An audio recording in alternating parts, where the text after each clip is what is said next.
It is called Brennend Defense, and it actually starts with an epigraph.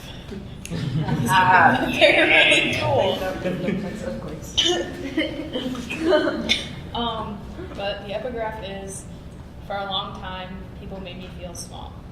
I turned inwards. I made myself small. Someone who is not my brother digs his heels into the seat of the adjacent wooden chair.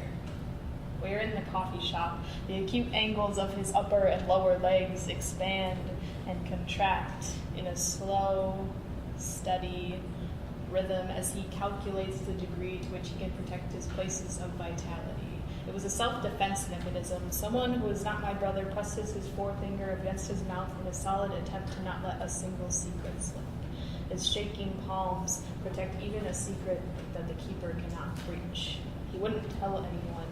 Someone who is not my brother's flexed frame limbs stutter as he tries to compact into the smallest space insurmountable. His shoulders jerk up on the outside and vulture downward toward the tabletop. He avoids eye contact. It was a self-defense mechanism. Someone who is not my brother stands alone outside the coffee shop with 2 inches of embers wedged between his middle and forefinger pressed against his mouth until it begins to burn. His parchment paper flesh will not go up in flame. He can't burn himself to death, but he can burn himself away until he realized.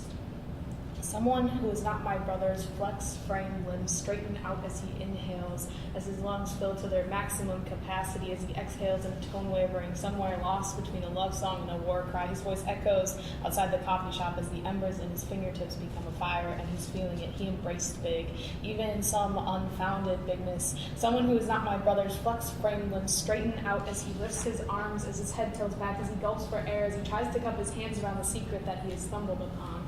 This unfounded bigness. Someone who is not my brother's flexed frame limbs straighten out as he surrenders his palms to the depths of his not yet faded denim blue jeans, as he pulls out the already crinkled receipt and he begins to scribble furiously. He began to write. I am possible tattooed the wall beside his bed that night. I am possible crawls across the inside cover of every single favorite notebook. Sometimes you already have the explosion, but not the size. You just need to be bigger than your body allows you to be.